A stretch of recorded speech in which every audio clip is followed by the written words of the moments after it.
ইয়া আল্লাহ ইয়া আল্লাহ। ইসরায়েলকে লক্ষ্য করে ক্ষেপণাস্ত্র হামলা চালাচ্ছে ইয়েমেনের হুথি বিদ্রোহী গোষ্ঠী। ইসরায়েল জুড়ে নেতানিয়াহুর বিরুদ্ধে চলা আন্দোলনের মধ্যেই দেশটিতে মিসাইলের সতর্কতাসূচক সাইরেন বেজে ওঠে। ইসরায়েলে আঘাত হানার আগেই মিসাইলটি শনাক্তের দাবি করেছে সামরিক বাহিনী। ইয়েমেন জুড়ে ইসরায়েলের সাম্প্রতিক হামলার পর দুই দেশের মধ্যে পাল্টাপাল্টি আক্রমণ বেড়েছে। মঙ্গলবারও ইসরায়েলের সামরিক ও বাণিজ্য কেন্দ্রে হামলার কথা জানায় হুথিরা। ড্রোন ও মিসাইলের সমন্বিত হামলা চালানো হয় বেন গুরিয়ন বিমানবন্দর, আশকালান, জেনারেল স্টাফ হেডকোয়ার্টারকে লক্ষ্য করে।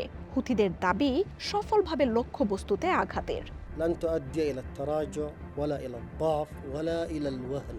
এদিকে জিম্মি মুক্তির দাবিতে ইসরায়েল জুড়ে শুরু হয়েছে ব্যাপক বিক্ষোভ।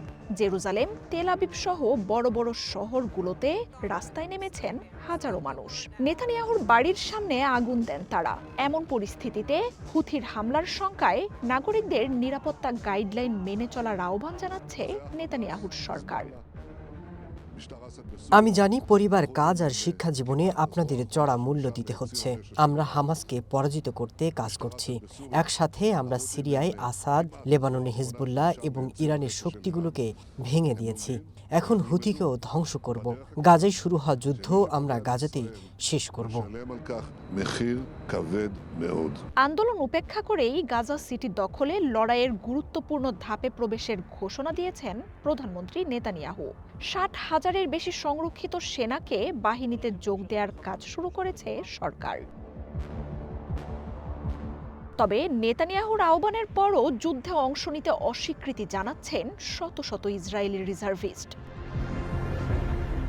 যুদ্ধ শুরুর পর থেকেই ইরানের নেতৃত্বাধীন প্রতিরোধ গোষ্ঠীগুলোর হামলার তথ্য কঠোরভাবে নিয়ন্ত্রণ করে ইসরায়েল সরকার। এসব হামলায় প্রকৃত ক্ষয়ক্ষতি বা হতাহতের তথ্য তাই সীমিত। গত কদিনে ইসরায়েলে 4টি ব্যালিস্টিক মিসাইল ছুড়েছে হুথি। অগাস্টের শেষ সপ্তাহে হুথির মিসাইল দেশটির মধ্যাঞ্চলে আঘাত করে। হুথির ছোড়া মিসাইলের শঙ্কা জানাচ্ছেন দেশটির প্রতিরক্ষা বিশ্লেষকরা। এক মিসাইলেই গুচ্ছ বোমা ব্যবহার করছে বিদ্রোহী গোষ্ঠীটি, আর এ ধরনের অস্ত্র ব্যাপক ক্ষতি করতে সক্ষম। ইয়েমেনের সশস্ত্র গোষ্ঠীটি হামলা চালিয়েছে রেড সিতেও।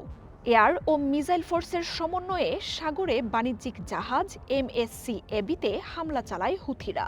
বার্তা দেয় ইসরায়েলের জন্য অবিশ্বাস্য শক্তির আরও অস্ত্র অপেক্ষা করছে। মার্জিয়া উপমা, ওয়ান ইন্টারন্যাশনাল ডেস্ক। ইয়া রব্বি আল্লাহ, সত্যি ইয়া আল্লাহ।